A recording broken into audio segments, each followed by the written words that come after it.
All right, you guys get out of here. So, stay here, Ayesha. Ayesha Kreutz. I told you a little bit about Ayesha. I met Ayesha in 2013 when the SAFE Act was passed, and she spoke at a rally in downtown Buffalo that Russ Thompson brought her to, and she had her children hanging off of her while she gave the speech of her life about our Second Amendment rights.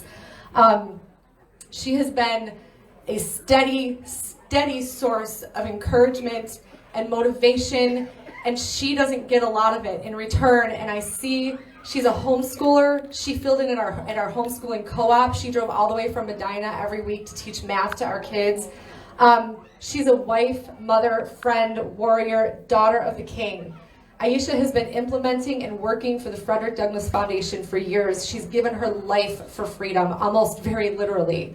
She's a voice of reason in an unreasonable world. She's a woman who takes her lumps, keeps on getting up over and over again. She fights for the unborn, the born, and the elderly.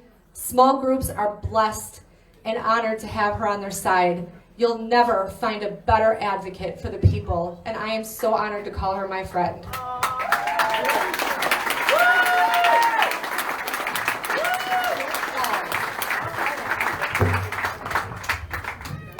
I do. Don't fall. No, I'm joking. And of course, I know that someone already said it, but I have to say, when she's talking about a source of encouragement, Nancy is always there. What was it with the Aaron and Moses and holding up your hands when, we all get down. But, I don't know if you should go away, But I do. I love Nancy to death. She is always busy, always in the fight, but she's like a ride or die. So. Oh, yeah. Is that noise there? Just stand in front of the mic. There you go. Oh, see, being fat is good sometimes. Sorry. So, hey, that's me. So I do want to thank you all for coming. As she said, my name is Ayesha. I'm with the Frederick Douglass Foundation. We're a nationwide organization, but I help run the New York chapter. And I'm going to talk to you a little bit about something a little emotional. Things today. Some of you will be uncomfortable. Some of you will be, be like, oh, I love it. And some of you will be like, bump this crazy chick and never want to talk to me again. But in the end, that's America, right? And that's what we fight for. And this is me. So, as you said, everybody's been fighting for freedom. And that's what this, right, today, just being able to be rested up a little bit, hanging out, and having that time together. And I think it's very important that we do that. We've been fighting for freedom of choice, for our families, for God, and for country. And I want you to remind you to never forget that we are the rock and David's sling. We are the giant ball of steel in George Washington's cannon. We are the economic chaos in the Marxist economy, the spider in Biden's eye. And some of us are the arrowhead dipped in the blood of Jesus, ripping through the heart of the godless and progressives, trying to destroy America. And many of those, not all, are in the Democrat Party. Today we rest, we have fun, and we build each other up. Then we head back out to war, a war that they started.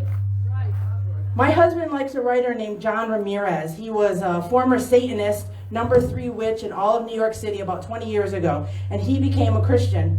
My husband's always saying, we have to know thine enemy, right? So does the Lord. And Ramirez is about teaching about the devil's ways and seeing as the devil was his commander for 25 years of his life. My husband showed me something in one of the books that he wrote that I really liked. It says, now that we are believers, we treat everything on the dark side that opposes us with white gloves, and that's crazy. Trust me, my beloved brother and sister, the devil does not wear white gloves. He has a spiritual sledgehammer, and he wants to pound us like we are piñatas. I tell you today, we have to take the white gloves off and get into the fight against the enemy of our souls, turning the tables on him through the power, fire, and Shekinah's glory of Jesus Christ. Let everything burn to ashes in the kingdom of darkness forevermore in Jesus Christ. Fear not. We as the Church of Jesus will not be moved. We have seen too much in Jesus to doubt now. That's from a book called Armed and Dangerous, The Ultimate Battle Plan for Targeting and Defeating the Enemy by John Ramirez. And I want you to keep that in mind as I talk today about the liberals, progressives, Democrats, right? And they're in both parties, so just know that I come from that point of view, even though I talk a lot about the Democrat Party. But I would say they're Nazis, but that would be a little offensive to Nazis. Glad some of you guys didn't get vapors and all upset about that. But you know, the eugenicists and progressives in both parties have killed over 60 million in the womb. The Nazis only killed 13 million. And at least the Nazis thought they were doing something good. The Democrats are trying to destroy our country and our world for all of their dark lord that they have no qualms bowing down to. Unfortunately, the Republican Party seems to be filled with political hacks who fight like castrated white-gloved girls at this point. If any of you think that we're going to find victory waiting around for these bought and paid for people that are in office, you're at the wrong picnic, okay? We know that this is up to us. And I want to thank you as you continue to lead that we have to get more people to take off the white gloves. We have to get them into battle and get them to get their hands dirty. When dealing with some of the liberals, however, you know, you might want rubber gloves, might be more advisable. Exactly. And when it comes to the diseases, right, that they are colluding with China, they will feign all of the fear that they have like a scared little child, but not when dealing with us. When it comes to the STDs in their party, created by having sex with monkeys, they claim they can't have abstinence, right? No abstinence isn't going to work, right? And the orgies have to go on. But that's actually paraphrasing from the Washington Compost and proclaimed, right? They just had that article out, right, on behalf of transgenders, gays, and right, and the party string pullers from a couple days ago, like I said, when they were talking about monkeypox, right? Don't actually say what is going on. I know it was alluded to a little earlier, but again, love me or hate me, I'm going to tell you that's what you're thinking anyway. So, the liberals, progressives, and Marxists have successfully and are successfully redefining America. Everything from marriage, family, basic scientific sexuality, and the Constitution. We've seen it all. They're teaching our children to dance for money, ride stripper poles, show off their parts, and the Democrats are faithfully cheering them on, and the white gloves, sissy pants in our party are just going along with it. The Democrat Party, if you can, right, in the Democrat Party, if you can brag that your kid is now transgender, you're like one of the old-timey Italian moms or something, right, that when their kids were going to become a priest. Right? The most sexually perverse are the high priests in liberalism today. They lead and they are fearless. They, unlike most Democrats, have already accepted their roles as the minions of their dark lord. I know that I'm speaking about something a little emotional and touchy, but this is an example of the things that we have to talk about. As a Republican, it is time we stop allowing people pushing anti-American, anti-constitutional people to infiltrate our party, our platform, especially in New York. We especially have to talk about these things when it's not election season. I know that when we're getting people elected, right, everyone has to temper down, but this is a cultural war, a cultural battle that we have to talk about, right? We have to talk to them about how the scientific reason against things like pedophilia, transgenderism, right, is also the same as biblical reasoning for those of us who are in that camp. You're not, don't worry about it. Pick another reason why. Basic science. As we stay silent and people are trying to change their gender, it's pure blasphemy with the arrow of God's heart dipped in the devil's conceit. Think of Sodom and Gomorrah and God searching for the righteousness or the righteous so that he wouldn't destroy. Right? People think that it was the evil that was happening, but it was actually not finding the righteous that would stand up. It was why he destroyed Sodom and Gomorrah. And again, we can't forget about, right, us blacks and abortion, right? Transgenderism seems to be the new sacrament of the Democrat Party. And we all know that all of that is cooked up in the pit of hell. It's time we take off the white gloves because these people are sick. It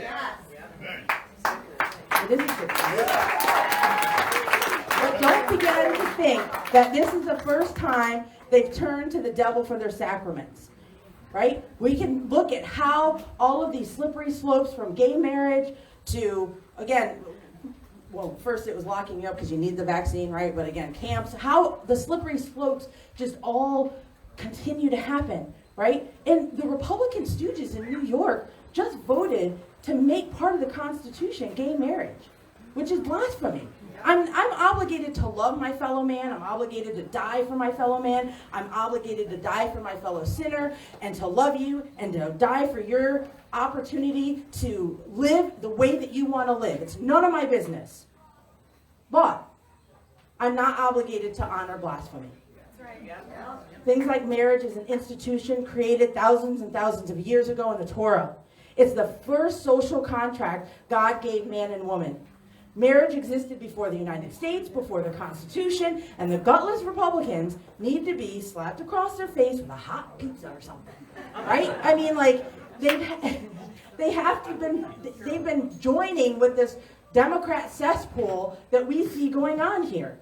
And it's up to us to start keeping them and holding them accountable. I know that it can get lonely, but so what? Loneliness is part of being a prophet and calling out those things that need to into the wilderness, to the people who don't even know that they need to be saved, that they don't even know that they are lost. It's part of the job. It is part of the calling as leaders. We have been warning about these things, as I said, and now if we think about how everything has happened. I don't know if you guys know this or not, right? But they're using, well, you probably know this, right? They're using the same drug to castrate little boys that jails use for pedophiles, right? It's the same thing. The RU-486 abortion pill was made by the same company that made Zyklon B for the Nazis to wipe out the Jews. Those are the type of things that we have to go and continue to put forward to share with people. The Democrats, like I said, maybe a little, Nazis is a bad word, but I don't know. Democrats seem to be a little worse. But they're coming for your children. They are. Oh yeah. They're trying to turn your boys into girls, your girls into boys, and we're giving the government, your children, for 8 hours a day. They're returning them brainwashed and a bunch of idol-worshiping pagans doing the bidding of Satan. The white gloves need to be taken off. Right now, Biden is trying to force doctors, it is Comrade Obama too, but he's probably running part of it, is trying to force doctors into surgeries to change the genders. Right? Just like they do with abortion. I know that most of you know this, but just remember that this is a spiritual war, and we do not have to honor anyone who has paid tribute or debt to the devil by committing blasphemy. No pronouns, no nothing. They deserve the truth and love, and as long as you can remain yourself in love and the Word of God, you're doing the right thing. Now, just to remember, I just want to kind of leave you with this. I had a couple more things, but it's been so long. There is a call for battle, right? Like I said, today we can rest, relax, get ourselves all kind of recharged up, enjoy the day, celebrate non-victories because, hey, whatever, we got to celebrate something. Celebrate each other, but then prepare for battle. Put on the whole armor of God, and in the words of John Ramirez, it's time to let every thing burned to ashes in the kingdom of darkness forevermore in Jesus Christ. So regulators, mount up. Amen.